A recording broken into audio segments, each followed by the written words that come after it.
Muchas gracias, senador Cavazos. Por cierto, me dice aquí en corto que la respuesta de hace 5 años también fue muy convincente.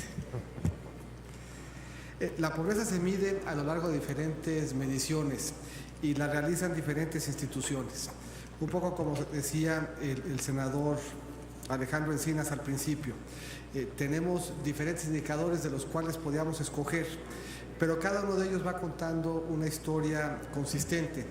Y en el caso de la forma como medimos en México, tiene una ventaja respecto de otras mediciones.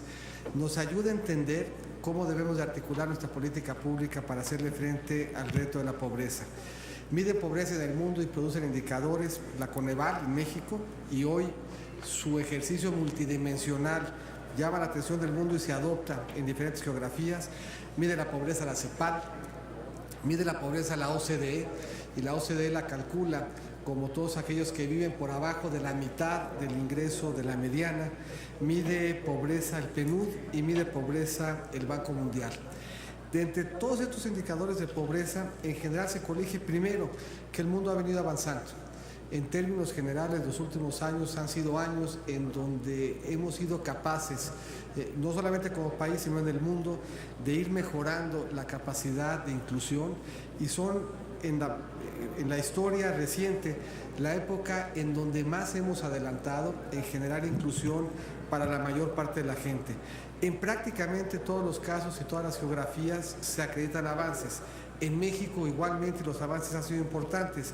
Por ejemplo, si tomáramos en consideración solamente la métrica del Banco Mundial, que permite una comparación para todos los países con el mismo umbral de la pobreza, en México el 11% de la población se ubicaba por debajo del umbral de pobreza del Banco Mundial, y en el 2014 fue el 3%, un avance del 72.4%. En Brasil era el 13.5% y hoy se ubica en 3.7%. En Colombia el 16.2% y hoy se ubica el 5.7%.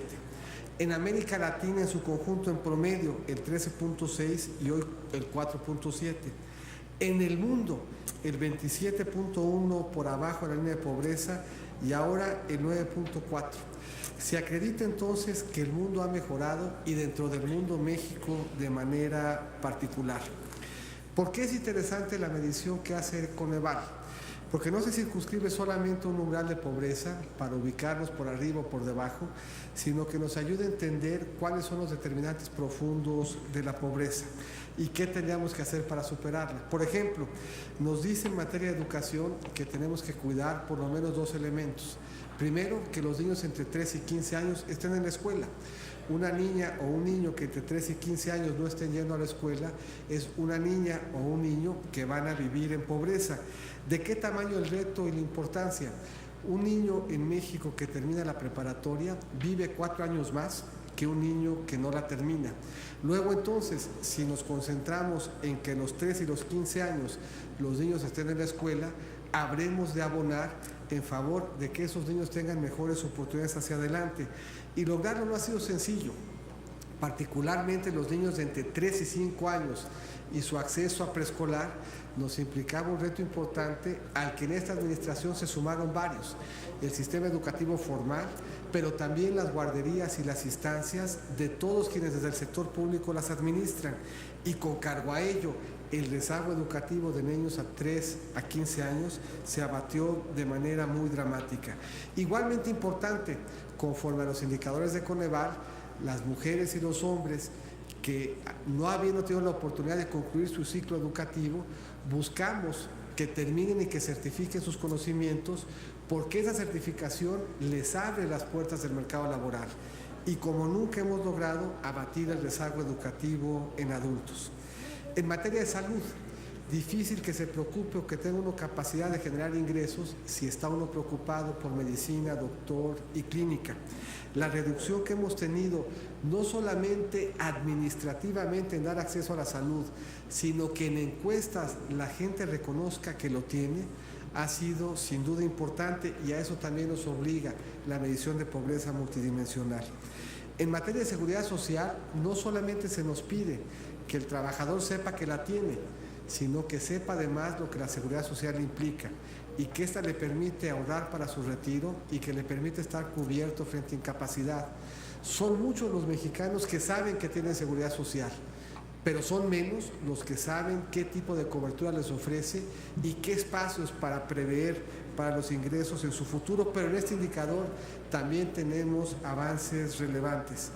Para estar ciertos de que estamos en posibilidad de superar la pobreza, ocupamos que la gente viva en una vivienda que tenga materiales y estructura firme en sus pisos, sus muros y sus techos.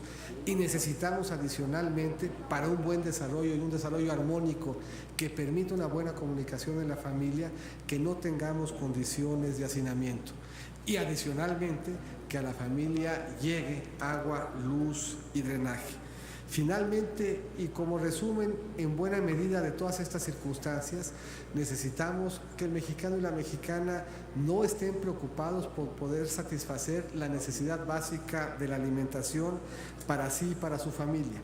El presidente Peña Nieto nos pidió, reconociendo los enormes retos que teníamos, incluso en materia de alimentación, que trabajáramos de forma coordinada.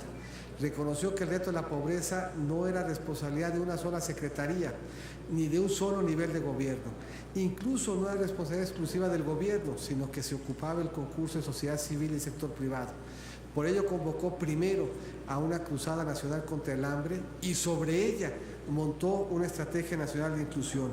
Los resultados de ambas hoy nos permiten decir que si bien nos falta mucho, la pobreza nos sigue lastimando, los avances han sido satisfactorios y nos dan la esperanza de que estaremos en posibilidad de tener un México sin pobreza, cumpliendo con los objetivos de desarrollo sostenible a los que nos comprometimos. Muchas gracias, senador Cavazos.